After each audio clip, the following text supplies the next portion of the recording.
Hey everyone! Welcome to week 3 of Tuesday Newsday. I'm Alternis. I'm the Community and Marketing Director for Catalyst Game Labs, and I have a very special guest. Randall, who are you? Tell us about you. Do we have an hour? No, I'm the creative director at Catalyst Game Labs, one of the co-founders, and I've been, as the long gray hairs can say, I've been working in the hobby and playing in the hobby pretty much my whole life. And this is what I love. This is what I enjoy doing. And if there's some weird sounds in the background, I'm literally in the process of moving into a new house. So like they're building a fence right off here to the right.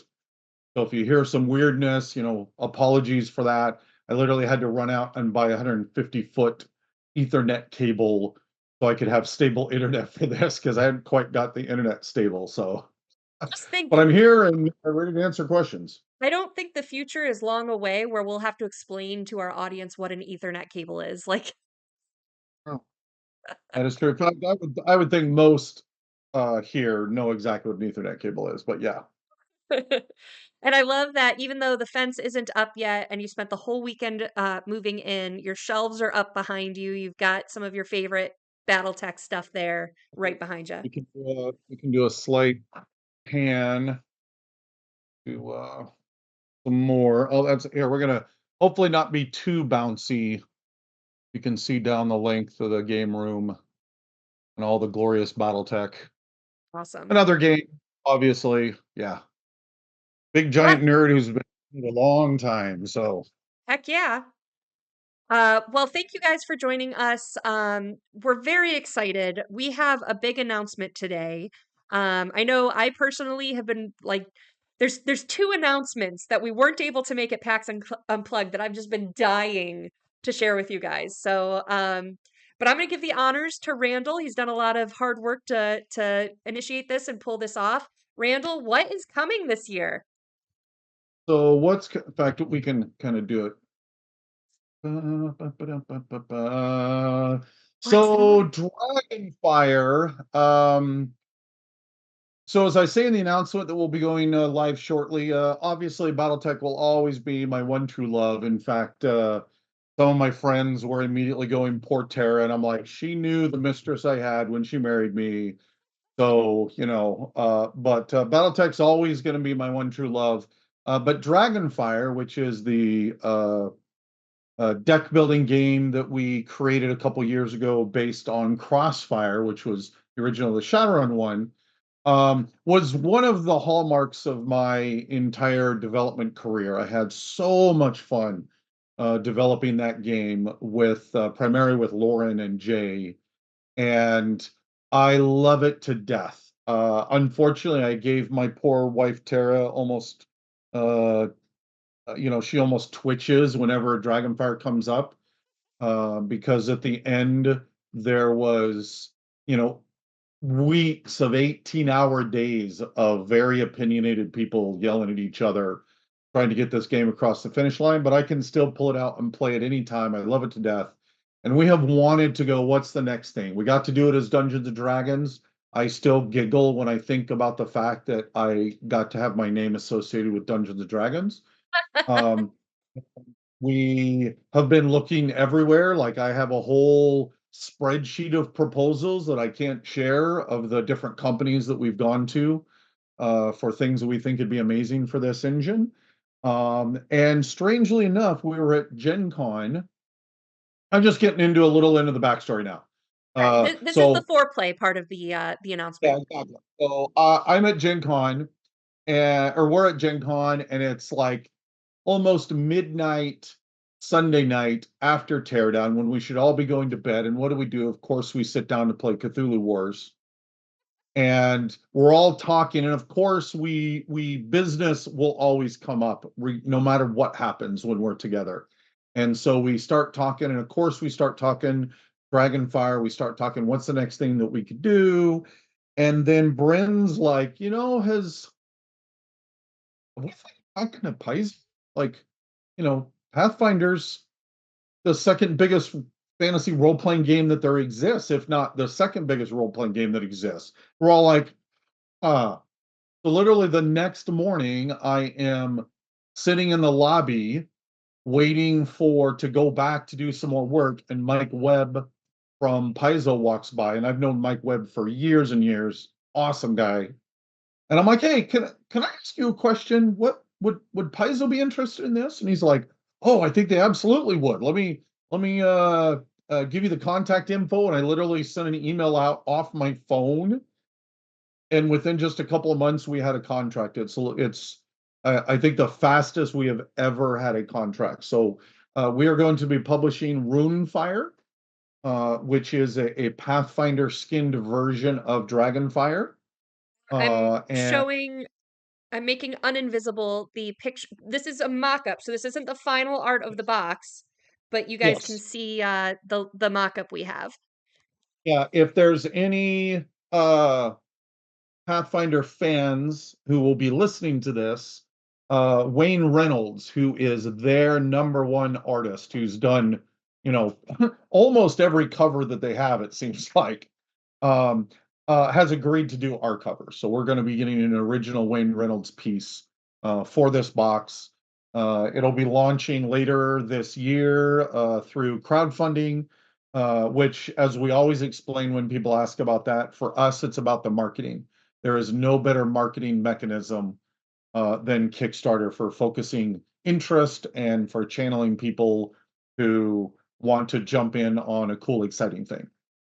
So we have been playtesting heavily while this last month with Move and other things that have happened, not quite so much, but we have been hard at work at this. I've been devouring these two brand new books at a freakish pace. I've had lore rammed in my brain until it's oozing out my ears in the Pathfinder world, trying to make this as authentic Pathfinder as possible. Awesome. And it's not similar to uh, if anyone who has played the game, if you've played RuneFire, and sorry, I just got a reviewer who sent me an email saying, I just saw the announcement about the card game and I totally want to get an interview with you. I love hearing that. That's awesome. This It is the works. The first place we've system. announced it, so within 8 minutes of us going live. Oh, that's fantastic. The system works. Um, So anyways, yeah, so the it was probably 20 to 30% different from Crossfire to for Crossfire to Dragonfire, and it'll be about the same thing, at least 30%. It actually might be a little more like 35% different. So you'll absolutely recognize it. It'll have all the same things that have made it such a critically acclaimed and best-selling game. But again, each time we do this, we want to ensure that whatever is the new setting, that the game feels meshed into that setting and not like we're just hammering it on top. And that does means lots of arguments. And, we've brought in Mike Ritchie, who is our board game division director, is a long time Pathfinder fan. They've been playing Pathfinder for nearly a decade. So we're able to bring in him and his group kind of as an expertise on that. Ben and all of them have been amazing. And I'm quickly becoming an expert, but it was good to be able to reach out to some different groups that are experts, that are mega fans of this, and we're able to present them and go, well, what if we did this? And they could immediately go, oh, that doesn't really feel Pathfinder enough. And then, okay, let's scratch this back a little bit and see if we can rebuild that. So we've been having a ton of fun with that. And like I said, I love this engine. I love this type of game designing. I mean, again, 14-year-old me would not believe that I'd be able to just sit here and read RPGs as a job to then, build a card game. It's amazing. And How yeah, it's how's fantastic. so you've been in contact with Paizo throughout this agreement and throughout development so far. How are they feeling about it? They love the idea. Like I said, the speed of it. So we're a company that specializes in intellectual properties, right? We've done lots and lots of licensed games from, the Vikings TV show and the Valiant RPG, and Green Ronin. We did it first, but seriously, awesome job for them. Congratulations on their Kickstarter. I love those guys. So we've just done tons and tons of IP work. but um, I have never had the speed and the thoroughness of responses and the enthusiasm over the responses that, like, I literally at one point in the midst of some of this going on, I almost felt like I was going to shed a tear because it Oh, just was so easy, so smooth. They're like, "Oh, you need some of these art assets? What do you need?" And I'd be like, "Well, I need this and this and this." And normally for another unnamed property that we've been working on that can take months to just get art assets. Within a day, Rachel just, here it all is. So that it's never been, happens. I know it never happens like this. And so I cannot shout enough kudos again, specifically to Rachel because she's been my liaison with them. But all of them have just been fantastic. That's so And then great. we had a story meeting. So again, for those that have no idea what Dragonfire is, again, it's a deck builder, but it is it is far more like a narrative storytelling card game than it is a true deck building game. I've had a lot of people say it's one of the most RPG experiences that they've ever had in a card game cooperative play, which is awesome. And so part of that is in the original box set. Wizards of the Coast were very gracious in allowing us to create a storyline that would unfold in their setting. Ooh. And so, of course, we wanted to do the exact same thing. We wanted to have these campaigns where each of your missions matter and it impacts what happens. And it's got a legacy element. So you're putting stickers that advance your characters, level up your characters, but then you also get various trophies. Uh, Again, in the Dragonfire version, there was a vampire that showed up, of course, to give you a terrible choice, and somebody got a terrible sticker or not based upon which group did what, and so every group is going to diverge a little differently. And we, of course, want to do the exact same thing with Pathfinder, especially because their setting is stunning. I have just absolutely fallen in love with their world. Just so much cool stuff in there. And so we had a story meeting about 4 weeks ago with them, a big group. I think there was five of them, maybe even six on the call. It was a big group. As we talked through what are they going to let us gonna do, how big, we're incredibly ambitious people. And we always try and go as big as humanly possible. And like, what are you going to let us do? We're going to push as far as we can while being as absolutely respectful of any lines that they put in place for us. So So had that, and then coming out of that, I'm now building a story document that says this is what we want to do. And if I wasn't moving, it already would have been done and turned over to them. But hopefully they'll have it next week, so that side of it can go while we continue on the play testing of the mechanics side. that's awesome. So cool partnership. Uh, and the timing is not accidental because GAMA trade show is next week. So we wanted to be able to start to talk to retailers about what's coming. So Paizo and Catalyst will be there talking about it. Did you want to say something? No, I was just saying that yes, Yeah. again, Paizo was like, yeah, we totally know it's GTS. Yep, let's do this announcement. And so again, they've been incredibly uh, just wonderful to work with. I just can't sing their praises enough. Awesome. So what does this mean after GAMA? Everything's been happening so fast. I know we had one question in the chat. This was as of this past Gen Con that the conversation happened, correct?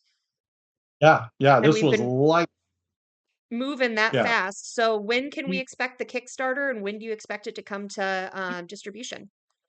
I do not want to give any specific dates just because it has been going fast. Crowdfunding will happen this year. Whether it's this summer or whether it's into the fall, we haven't quite decided yet.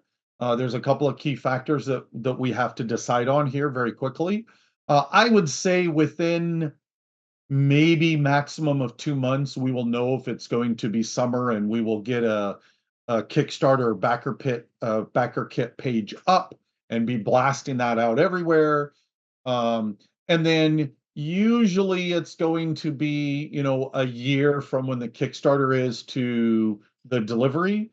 Um, we have learned from many Kickstarters now that the world just does not function very smoothly when it comes to production and shipping of late. I'll say Yeah, that in the nicest. And so, but I still feel pretty confident in being able to say that this game will be on store shelves by 2025 for people to be awesome. playing. Now, that does not mean the beginning of 2025. Uh, Probably fall of 2025. Now, the thing that we will do, however, is we already, thanks to Talon, we already have the entire game for playtesting purposes built into TTS, Ooh, and are that way. And so, as part of the Kickstarter, my goal is to have it in a TTS fashion so awesome. that when you into the Kickstarter, maybe even when the backer kit landing page goes live to start advertising for it, you can immediately jump into the TTS, play the game. If you've never played the Dragonfire engine at all, you can see what it is, or if you have and you love it, you can see the cool new additions we've made for RuneFire. So hopefully Awesome. we're trying accessible as possible. I literally just asked Paizo, and again, if I would have thought about this earlier, I would have asked a while ago, but moving. Um, are they going to be okay? Because as you guys know from my own Instagram, I'm constantly sharing over Randall's shoulder of the things that I do in a day. Um, and I'm hoping to be able to start doing that with Dragonfire, or sorry, with RuneFire. In fact, it's been killing me these last couple of months as we've been having these amazing playtest sessions and cool moments that I haven't been able to snap some photos or videos and share. So Yeah, we hopefully I'll get I think permission here. It was PAX Unplugged that that the Catalyst group was playtesting. Um and I wanted to take a picture for Instagram of everyone together, and we had to like cover up everything that referenced anything Pathfinder related. I did the exact same thing. I've shared 2 or 3 Dragonfire photos over the last few months, carefully removing everything that might say that it was RuneFire. So yeah, so we're just incredibly excited about this. I think this is a fantastic opportunity. And yeah, I'm just can't you see all the joy on my face? Look at this. All Randall's happy face is also his sad and mad and excited and we wanted to do annoyed. all the emotions of Randall. All the emotions. I still want that t-shirt.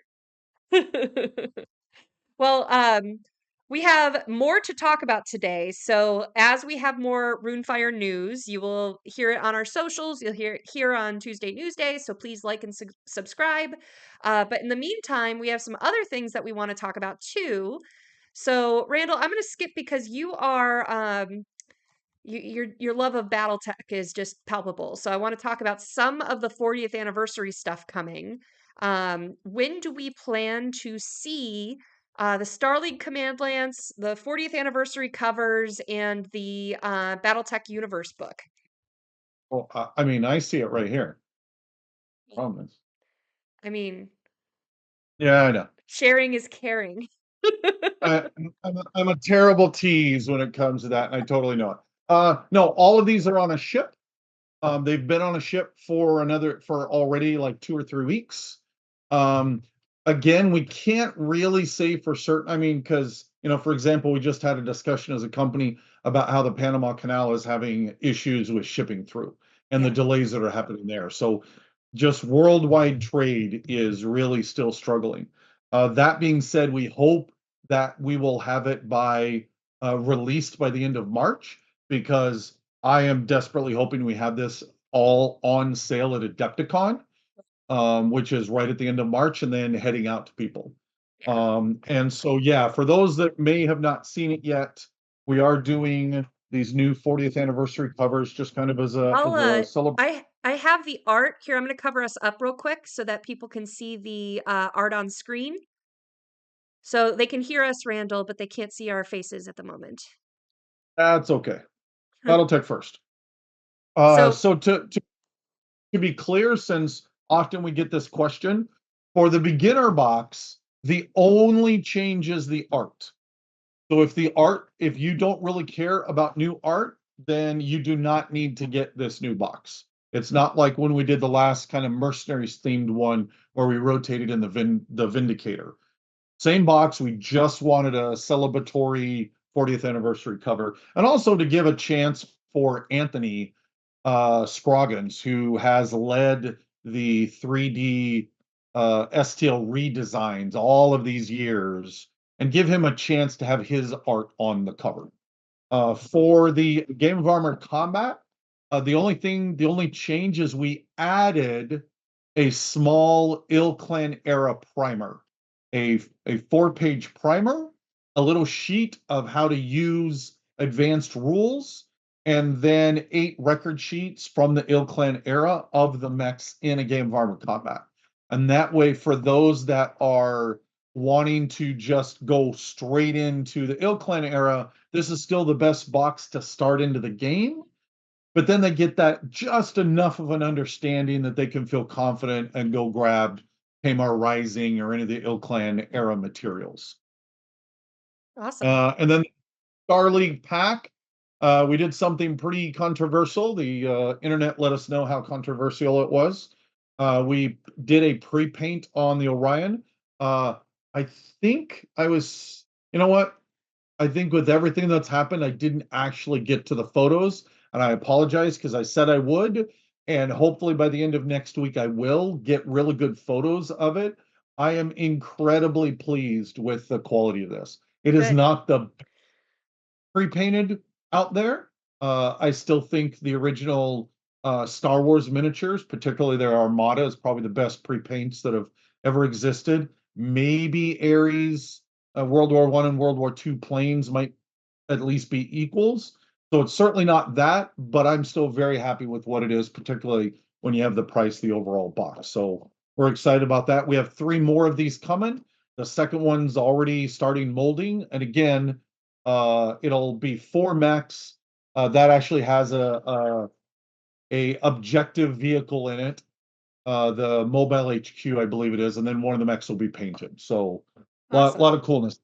I'm moving my camera around a little bit because there's one thing that I don't have an image of on hand easily that I think is also on this boat. You can speak more to that, but that's the Force Manual Davian. So that is not on the boat because we actually printed that domestically. Oh, We okay. had, we found a new printer to try for domestic, and it also was to avoid delays for that. Now, this I believe is releasing in March. I don't think it's Ooh. actually Kickstarter at all. It was if you wish to add it to your Kickstarter order, you can. But I don't believe it was linked in. It's going to Kickstarter's first. But yes, this is kind of an updated version of the combat manuals we did several years ago. These are specifically both for BattleTech and Alpha Strike players. Ooh. And really, they're just kind of a codex army book that brings you the rules and the universe and the flavor for each of the factions. So we're really excited about this first one. Curita is already at the printer. The next book is already at the printer and Cool. going. And there's a whole line of them. There's at least 8 of them planned across the next 3 or 4 years as we hit all these fantastic factions you guys want to play. Awesome. So my next thing that I want to bring up, we did mention it already, but I really want to focus in and talk about it is, and I'll bring up another image for this too, is the BattleTech Universe book. Um, our friend Big Red in the chat has like told me multiple times, he's like, this is the most important book of this century. And then I'm like, oh, Uh, okay, that's good to know. And he's like, no, this is oh, the most important book of this century. So yeah, tell us about it. no. So the universe book is so we already got a review out on it from Ash Barker at Gorilla Miniature Games. Giant shout out to him. He's fantastic and he's just incredibly supportive of our entire industry. And he compared it to the old Tolkien encyclopedia, which is such high praise because that was that was put out 30, heck, I think it's actually older than BattleTech when it was put out, but it's still an amazing classic retrospect of the entire universe. So as this, I told Ray flat out that I kind of felt bad for Ray. First of all, it almost killed him multiple times, stake through the heart, as well as the people that worked with him to get this book out. This was such a colossal lift. And then the second part why I felt bad for him is I don't believe Ray will ever put out a better book. And I mean that with the highest praise possible, because I think we're putting out amazing books right now. And I think the fans' response and the titanic amount of play that we're getting is a testament to all of that. But this book is just so good. And it has a huge history section, but it is not the normal style, particularly BattleTech history. I love history.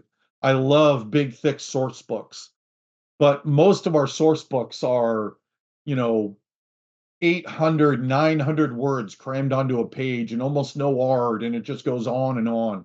And instead, this one was trying to create a situation where each 2 pages is like a 2-page spread of Hmm. graphics and art that touches on this particular important moment.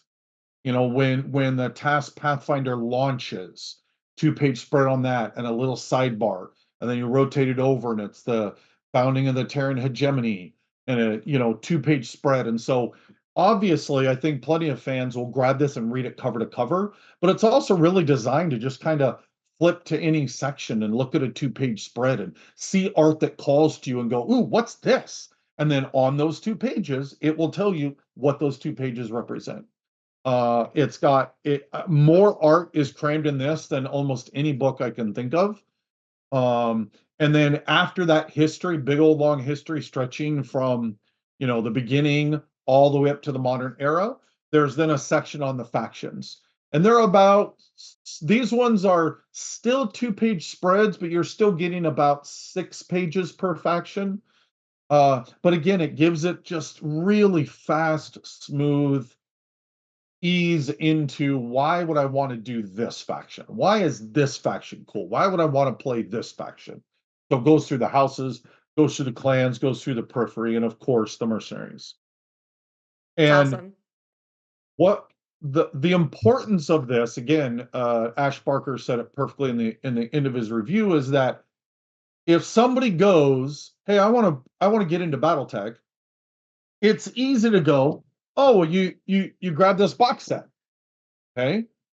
Well, sure, but what's going to hold them is the universe. And when they read the little 8-page pamphlet in here and go, ooh, how do I learn more about the universe? That's when suddenly you have to go, what? Okay, so you could start at this source book over here, but that's only going to be in one era. Or maybe these three novels, the slide, like, right? Like it's suddenly so much more complicated and difficult, and it has been a missing hole in this wonderful resurgence, and we've all known it, right? We are not surprised in this.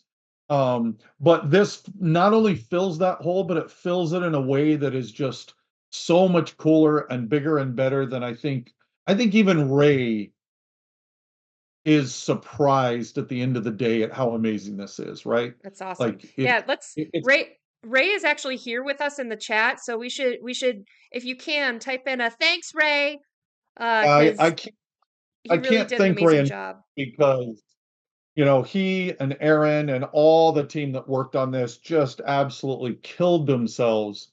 And there was plenty of arguing and yelling about schedules and delays and all the stuff that happens in a company. But this was worth every bit of that wait. I think this will not only is it, I believe, the best BattleTech book ever published, but I think it'll actually go down as one of the best of the books just published in our entire hobby. I think everyone will look at this and go, "Wow, that's how you put together a universe retrospective that speaks to longtime fans and is instantly accessible to the brand new fan walking in the door." Awesome. Gosh, like I just love hearing you talk about the passion of it. I'm very excited. I We're just so got a copy to take to GAMA, so anyone that is going to GAMA will be able to see it.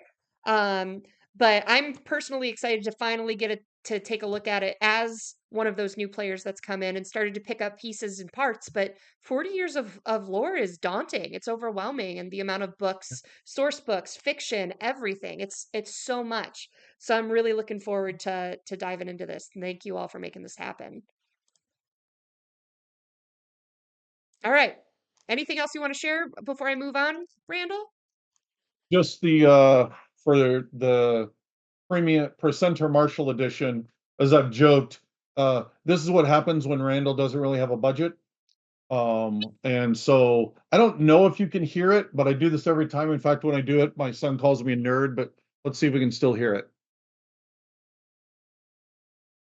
The light jumped on it.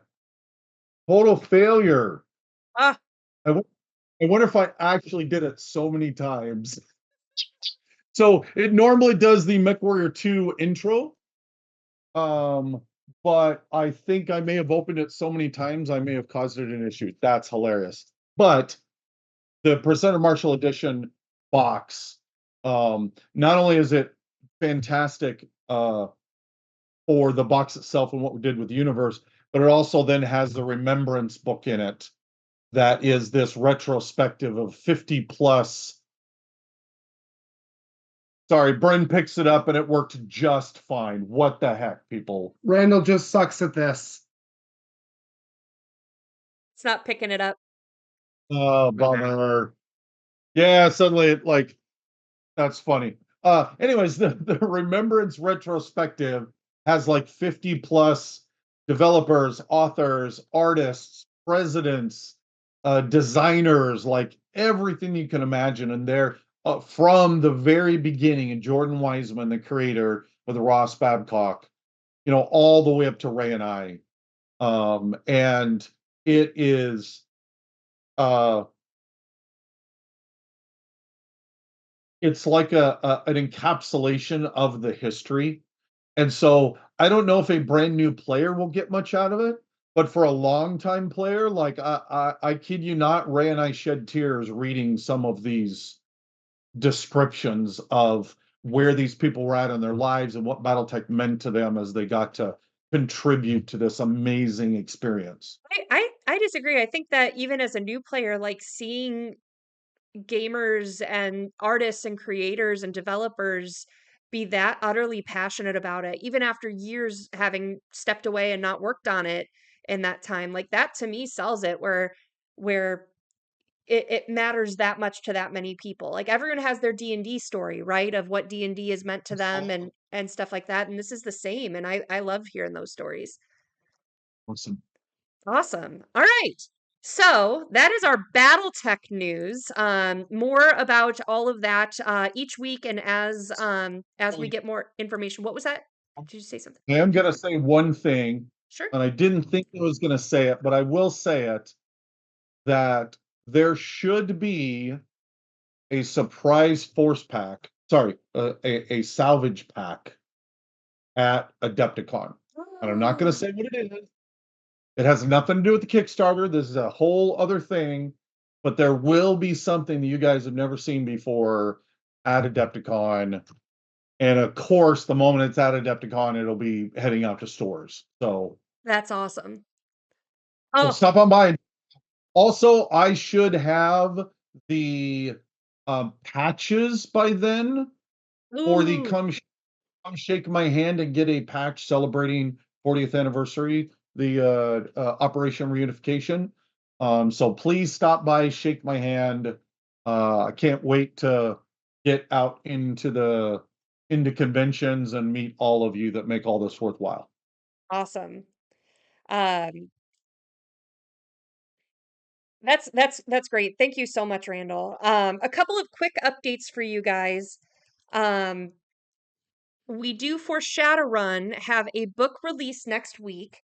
It's Falling Point. It is a threats book. So those of you who have been watching on the socials, we've been teasing that something is coming March 6th.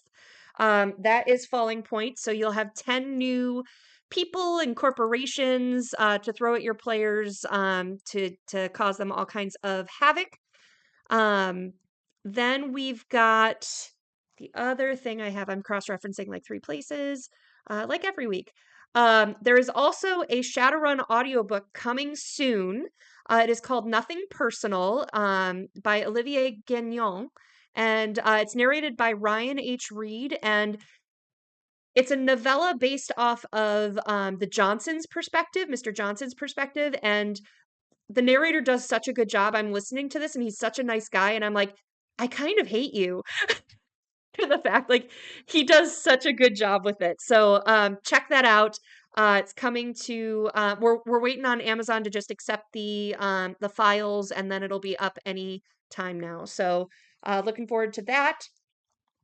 And then the other update from last week, we talked about this. Parachute Panda did launch last week on the store, so it is now live. I'm going to copy that in chat for you guys. So you guys can go directly to that link, get your copy of Parachute Panda. I know we got some requests to see an actual play. We do want to do more of that in time with all of our lines. I actually we're putting together a content committee to get some of that put together. So not yet, but soon we should have some playthroughs and stuff for you. Then finally, our March appearances. We are at GAMA next week, so check us out. We will be talking about, we have our booth with, it'll have BattleTech in the back of it. We made you walk into the booth, so you'd have to go to the back to get to BattleTech. We'll have Shadowrun, we'll have Shadowrun Takedown and Edge Zone. We will have we'll be there to talk about what we can for RUNEFIRE. We'll have a big sign about it, but really we've shared with you today what we know about it at this point that we can share. We'll be talking about Voltron. We have an RPG, a board game, and a minis game coming within the next year or so. So we'll be able to talk a little bit about that. And we have, for the RPG, we have a pre-launch page for the Kickstarter that people will be able to follow. We also have Snoop Serials from the board game division. We'll have several different board game division games, but Snoop Serials we talked about in our first week here, and that Kickstarter will have the preview page up as well, so people can follow that. And then Leviathans. I'll have the stuff that I showed last week that Bryn gave me and a map. And we'll be doing demos of all of this stuff throughout GAMA and getting our retailers excited for everything to come. And then late in March is AdeptiCon, which, Randall, you talked about our little surprise there. Anything else you want to talk about in terms of AdeptiCon? I know we're streaming there too. Yeah, we'll be streaming there. AdeptiCon actually has, within the span of just a few years, become my favorite convention. It's small. It's only like 4,000 to 5,000 people. But it's just so much fun. There's so much energy. Yeah, it's just I love it to death. And our demo agents have been trying to get it before we finally came in 2019. Our demo agents had been trying to get us there forever. So huge kudos to our demo agents for finally talking us into going, because it's a fantastic show. The team there is awesome. We always have a great time. And yeah, we should now. There will be none of the Kickstarter material will be on sale there, of course, because we're still collating and getting everything ready to start shipment. But we should have a huge swath of it there to show off. So people will be able to go look at it, maybe even hold it in their hands. So for those that backed it and want to actually see it up close, we should have a huge slice of that for people to do that. And no, because I already saw questions about this, unfortunately, the Urban Mech inflatable will not make it this year. Did we get in trouble for last year? We got in trouble for that. Come to find out, we started, I kid you not, it started fights between the city and unions and the hotel ownership over whether you can put inflatable advertising up or not. It was nuts. I was laughing my head off at the silliness of it. Um, but the fact that once again, BattleTech broke things, I love that part. So no, we had it last year, but we will not have it this year. Awesome. Awesome. But the Urban Mech will be following us to other conventions still, right? Yes. There's a couple of other shows. Basically surprisingly enough, putting a 35-foot tall inflatable up has issues. And so after the last convention we went to where we said, hey, we're gonna need this stuff, and it didn't show up, we've now put together a big ironclad bullet point list of this is what it's going to require, and this is what you must commit and do if we're going to bring the Urban back. So there's still a couple of shows that are willing to step up and do it. So you'll see it around. As soon as we have better confirmations from the shows, we'll be happy to let people know where it's going to show up. Still remember the year before I joined Catalyst, I was getting dinner with you guys, and you all had to leave to go set up the Urban Mech, and we're still setting it up at like 2 a.m. And I was like, man, glad I don't work for them. Never say that out loud. What are you talking about? Well, Awesome. All right. Well, we have about 18 minutes left, so we can do some Q&A here. I have one of my moderators passing me some questions, and I know Talon has been in chat answering some of them along with Ray as well. So I'm going to jump on over to my questions here. Um, Hey, Randall, from Metonymus, any news on the long-awaited expansion for Shadowrun Crossfire? so I have been, there were some illnesses involved, some long-term illnesses involved on that side. Um, Absolutely, we still have a big campaign for Shadowrun Crossfire that I think was almost done. Once I'm out of this move, and I think that side of it is now at a place where we can start having that discussion again. So we want to, so I don't have anything definitive that I can share, but to say it absolutely is still our plan to put that together and to get that out the door. Great. For the 40th anniversary Game of Armor combat box, will there be Ilclan Alpha Strike cards?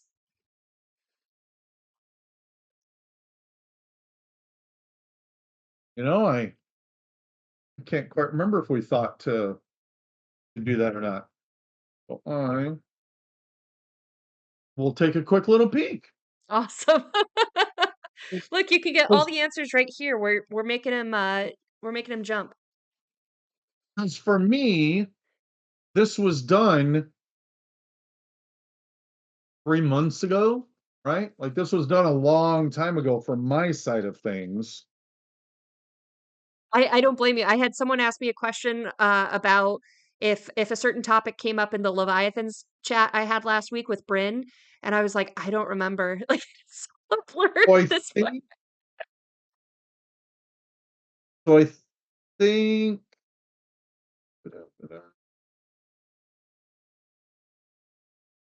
I think not, but my memory is the reason why is because these are all standard variant. These are not like weird custom variants. Mm. These are standard variants that should be covered elsewhere. Oh, okay. Uh, Well, but go for ahead. those interested, and hopefully I don't kill Ray, but he and I have talked about doing some new Alpha Strike decks, covering things like the recognition guides, getting a few more easy way to get for those that really like the full color decks. Obviously, you can go up to the master unit list, print out anything you want. But for the nice laminated full color ones, we absolutely want to get more out there, including more of the Ilclan era, including the recognition guides. And so we are trying to figure out where that's going to be worked into our schedule. Okay. Can you give any updates on Resurgent Empires or Succession Wars? Okay, so that's actually the same thing. It's basically Oh, Succession Wars Resurgent Empires. Uh, Oh. the reason why we did it that way is because we wanted to let everyone know that yes, this is a spiritual successor to the Succession Wars, but it's a pretty radically different game. And Mm. so we didn't want people thinking this was just Succession Wars 2.0 because it's not. It is our giant homage to that. After AdeptiCon, but before the UK Games Expo. So as you know, if you looked at the thing we published a few weeks ago, I have committed to an insane amount of traveling to try to hit as many shows and as many game stores and hopefully meet as many of you as possible of our awesome community. But after AdeptiCon, but before we're off to Europe for like a month, the goal is to, because it's sitting at about like 85% developed. So the goal is to then take it up to about 90 to 94% developed, as well as then build it into TTS. Cool. And at that point, we will then put out a general call of, hey, BattleTech players, for those that want to do playtesting and commentary on this game, we'd love to have it. Here's how you do it. Awesome. So look for that in the spring. Before somebody asks, then there's another game that's been kind of going along for a while called BattleTech Command. That is a game in the Commanding Colors or Battle of Westeros design space. That got held up in some weirdness that I can't get into. But apparently, we're finally figuring out the nuance of how to get that unlocked. And hopefully by the spring that's heading off to print and we might have it by the fall. So I'm super excited on that because we did a ton of work on that several years ago. I still love it to death. Fantastic dynamic two-player tactical game. But so there's an update on that as well. Awesome. Okay. With the current hype for trading card games, do you plan to do a new BattleTech trading card game? I'd love one, especially with the great art that you are doing now. Oh, that is such a loaded question. I I would say we would like to do that, but we do not have any firm plans to do it. Um, very few game companies anymore do trading card games because they are massively complicated and difficult. And if you don't do them right, can wreck you as a company because of how expensive they are to produce. We want to do it. Like if you could see, I literally was putting my old BattleTech Commander's Edition and the original edition boxes back up on top. Brent and I just a couple of months ago pulled some decks back out, my Smoke Jaguar Fast deck and Clan Wolf Missile deck. Actually, it was the other way. Clan Wolf Fast deck, Smoke Jaguar Missile deck. So still love it. So we want to do it, but we're very hesitant because of how even for us that would be a whole other level. So never say never, but I would not expect it anytime soon. Not in the short term. Not in the short term. I would, 5 years from now, 3 years from now, maybe. But certainly not in the next year or two, not with everything else we have going on for BattleTech. Are we going to see the new beginner box and a Game of Armor Combat artwork as a wallpaper soon? Yeah. We just need to ping Dak and say, "Hey, Dak." In fact, is Dak in this chat? I But haven't yes, seen him, but what we can do is put together. Actually, he will be gloriously happy that as I head off to KrenskyCon and AdeptiCon, that then he's not dealing with me constantly pinging him. But I can say, hey, by the end of March, can you put together a good package of all the latest art over the last year for wallpapers to get those out the door? I think that'd awesome. be very easy. Great. Making it happen. Question for me. Your folks have really made a positive impact on the backlog of CGL emails, unfulfilled Urban Mech company boxes, and upgrading Leviathan's Kickstarter tiers. Is this just the beginning? I mean, I sure hope so. We have a lot of ideas. There's some that I can't talk about yet, but because I'm still pitching them and trying to get the support and the buy-in and proof of concepts and everything else that comes with. But we just announced on Reddit this past week, one of the things the community had asked for is periodic AMAs with some of the developers. So I have a team that's helping set that up and remind us to do that quarterly. So Ray and Aaron will be doing one for the BattleTech side, and RJ and Jason will be doing one for the Shadowrun side. So that's coming up. Um, I have a lot of plans for leveling up on marketing and communication and everything like that. It's just time. Because something that I think Randall would agree with is we all do more than one person's job. Um, so like marketing, content. This is content and marketing. Community. I plan a bunch of the trade shows like GAMA. That takes up a lot of time. So lots of ideas, but not a ton of time. So it's just slowly being able to get the support and the help to be able to do everything that we want to do. So it's slow going, but I do see more coming. Thanks for that question. For Randall, what is the one thing about Leviathans: The Great War that has you the most jazzed for 2024 Leviathans? Ooh, that is a really good question. Beyond the obvious of having the game design back in players' hands, uh, you know, I Leviathans was my first original published game design.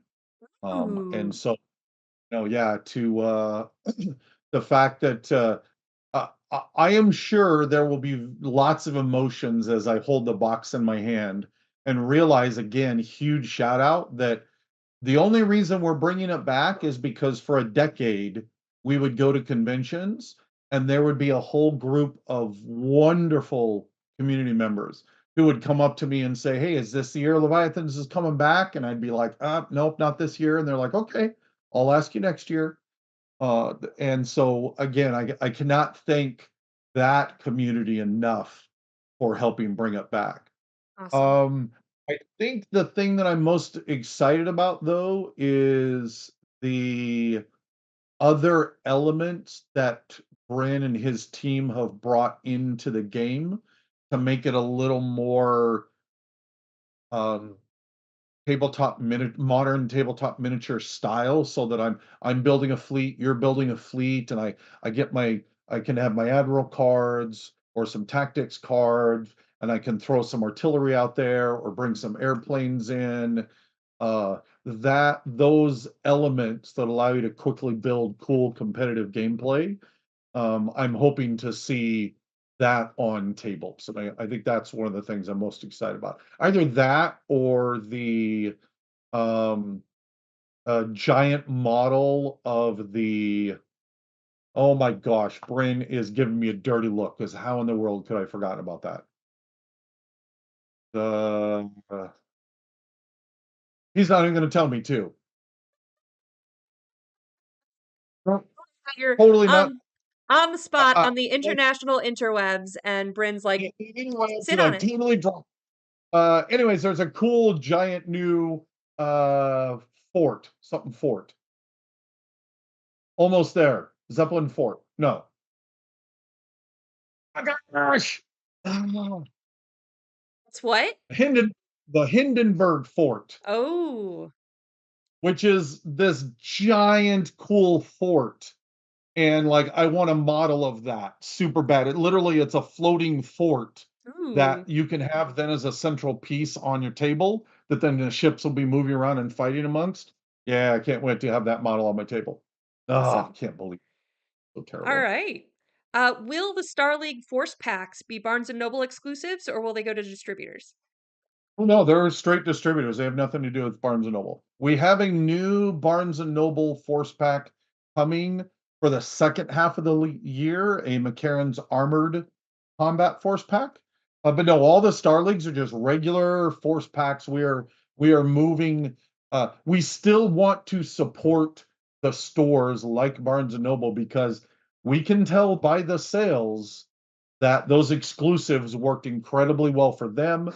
they doubled down, ordered a lot more of everything else. So we still want to do some of that support, but for these Starling ones, we just wanted to be straight into distribution, straight on our store, straight into retailers' Awesome. shelves. Any chance BattleTech will get a program like Hollow Streets? I'd love to do some material for A Time of War and Destiny. Yes, I think there is a chance for that. I know Ray and I just had a very, very preliminary conversation a week or two ago about a cool community tool that we might be able to partner with. Again, nothing far enough along that we can talk about it, but it is definitely being talked about. So, and the last one I have is your travel schedule. A request to repost this on socials, and we will. Hey, Alan, please repost on socials. But also, if you could talk through your appearances, and then I'll hit the cons if you want. Uh, well, it's part of it is that it's not a definitive list. It's a growing list. For example, the list already would have been updated if there had not been some tragedies in the family we've dealt with, and then moving. But hopefully by next week, my plan is to stay a week after AdeptiCon and to hit stores in the Chicagoland area, up to Milwaukee, maybe even over into Indiana. Hopefully I will have 3 to 6 stores that I can then post up to updates that. And I will be trying to do that at every show, that it's not just about I'm going to more shows, it's that I'm then taking a week, maybe even a 2 in some cases, and trying to hit stores along the way. Now, some cool, exciting things. One, I'm fingers crossed I will have it for Adepticon. Certainly we'll have it after that, that we have a grinder kit that we're putting together for stores. This will have, I think it's 32 mechs, which is the smallest you can basically make a grinder. And they will be pre-painted mechs, all of the material you need, but the battle mech manual in a box ready to hand to a retailer. My goal, hopefully, is I will have a backpack full of them or a giant luggage full of them, and every store I go to, I'm going to be handing it out. And hopefully, we have enough of these that we'll maybe even be able to give it to our demo agents, and the demo agents can give it to their stores. This is a huge thing that we're doing and giving away an incredibly cool item, because we believe in how awesome BattleTech is, the momentum we have, how fantastic you guys, the community, have been. And the grinder is just the coolest, easiest way for anyone to get into the game. Neat. And then for traveling, yeah, it's just after talking it over with Ray, we decided to call it Operation Reunification. It's just a fun BattleTech tagline for Randall is dumb and goes around the world way too much, but does it, and he loves it because he wants to meet as many BattleTech players as he can and hopefully hand them a patch and thank them for allowing BattleTech to be 40 years old and to now be more popular than ever. Like, no ifs, ands, or buts about it. There's more people playing and more plastic and more everything being done than BattleTech's ever had, which is just the coolest thing in the world to be able to say after 40 years. That's awesome. And we will post those that schedule again on socials. But in the meantime, a couple of the other events that we are confirmed going to. We're doing ACD Games Day. We will be for the first time at ChupacabraCon. I will actually be there as a special guest, so I'm going to do an additional walkthrough there as well. And we'll all be playing BattleTech. Um, we will be at UK Games Expo, GamesCon Canada, Gen Con, Dragon Con, PAX West, Nova Open, um, Essen, and Gamehole Con and PAX Unplugged as the current schedule, but that could There, change. there, So there's even a few more shows that I'm just going to that are on that list. Like there's, and some of them are BattleTech specific. They're not necessarily conventions. of the whole hobby, but they are specific BattleTech conventions. One's in Spain, and then there's one in England right before UK Games Expo, and then it'll be Gary and his store in Ireland for the week after that. So yeah, they'll repost that link. Please take a look at that. And then, as I said, hopefully next week we might even get an update, and even more material will be on there. Awesome. All right. Well, we are past time. I'm developing a bad habit of keeping us late here. But Randall, really great talking with you. You have so much information and love for what we do. Thank you for taking some time to talk to us and announcing RuneFire. I love talking BattleTech, and of course, yes, I'm excited beyond belief for RuneFire. Just love it to death. Can't wait to continue to show the cool stuff off. I don't think I heard you announce you're not going to be doing this next Yes. week. Thank you for reminding me. I reminded myself during the stream like 3 times and still forgot to do it. I have it literally written down right here. But next week I will be at GAMA in Louisville, Kentucky, so I will not be available to do the normal Tuesday Newsday. Randall put some very polite Randall pressure on me to see if maybe I could at least show off the booth or do like a little 10-minute walkthrough or something. But that also depends on internet, so I'll see what I can do for you guys. But otherwise, we will post on socials and post a little something here on YouTube that we will not be here next week, but we will be here the following week. So thank you all so much. Thank you, Randall. And we'll Thanks for see you being next here. time. Yep. Bye, all.